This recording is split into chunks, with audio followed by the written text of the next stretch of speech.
ग्वालियर के जयारोग्य अस्पताल में इंजेक्शन के नाम पर आर्थिक गड़बड़ी का मामला उजागर हुआ है। जानकारी के मुताबिक कमजोर नसों को ठीक करने वाले इस इंजेक्शन के नाम पर 10 लाख रुपए के इंजेक्शन की जबरन खरीदी कर अस्पताल के अलग अलग विभागों में सप्लाई कर दी गई।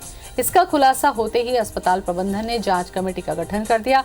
बता दें कि अस्पताल में 567 नग इंजेक्शन की खरीदी हुई।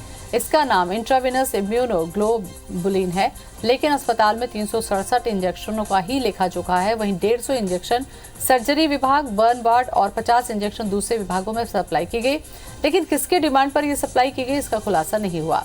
बता दें कि एक नग इंजेक्शन की कीमत 5,500 रुपए है। कुल 31,38,500 रुपए कीमत के इंजेक्शन खरीदे गए, लेकिन 10 लाख रुपए के इंजेक्शन का कोई लेखा जोखा नहीं है, जिससे एक बड़े घोटाले की आशंका बनी हुई है।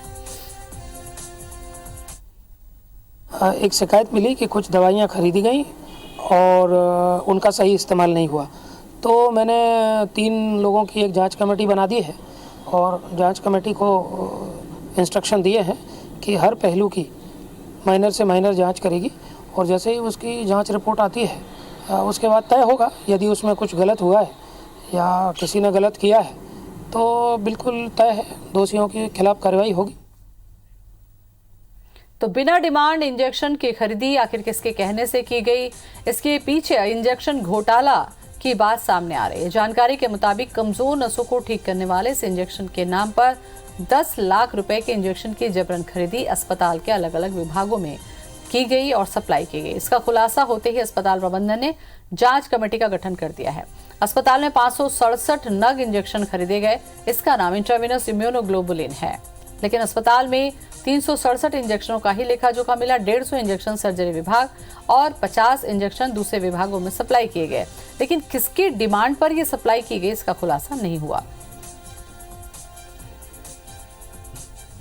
तो इंजेक्शन की कीमत 5,500 रुपए है। कुल 31,18,500 रुपए कीमत के इंजेक्शन खरीदे गए, लेकिन 10 लाख रुपए के इंजेक्शन का कोई लेखा जोखा नहीं है।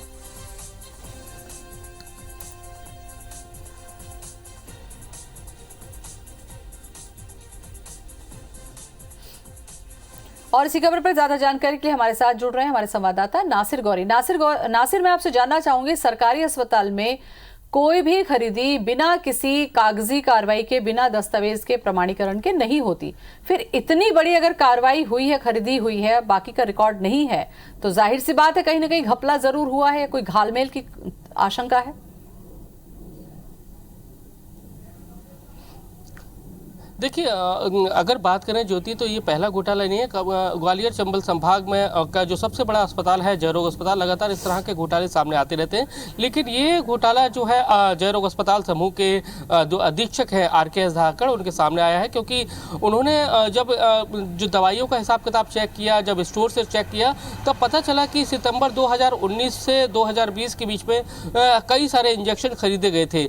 ये वो इंजेक्शन है जो कमज़ोर नसों को दुरुस्त करने के काम में उपयोग किए जाते हैं, लेकिन खास बात यह थी कि ये बिना डिमांड के खरीदे गए, तो इस पे कहीं ना कहीं उनको संदेह हुआ था। जब उन्होंने पूरा रिकॉर्ड खंगाला तो पता चला कि ये अलग अलग विभागों में पहुंचा दी भी गया और इसकी कीमत जो है लगभग 5500 रुपए है, लगभग लाखों रुपए की ये खरीदारी हुई। तो इसके चलते ये घोटाला उनके सामने आया है। 3 सदस्यीय समिति का गठन कर दिया गया है जो इसकी जाँच कर रही है, दोषियों के ऊपर कार्रवाई की जाएगी। लेकिन सबसे बड़ा सवाल ये है कि ये घोटाला लगातार जयरोग अस्पताल में थमने का नाम नहीं ले रहे। इससे पहले मेरोपेनम इंजेक्शन का घोटाला था, वो सामने आया, कई सारी दवाइयों का घोटाला है वो सामने आया, लेकिन लगातार इस घोटाले हैं वो थमने का नाम नहीं ले रहे। ये घोटाला ये इसलिए आगे कब जब उन्होंने जो दवा स्टोर है उसका मिलान करने के लिए उसका स्टॉक रजिस्टर है वो चेक किया, तब इस तरह का घोटाला सामने आया। जबकि अमूमन ये होता है जब किसी भी विभाग को डिमांड होती है किसी भी मेडिसिन की, किसी भी इंजेक्शन की, तो बाकायदा वो उसका विभाग जो समूह के जो अधीक्षक होते हैं उनके पास डिमांड भेजते हैं और उसके बाद स्वीकृति के बाद उसका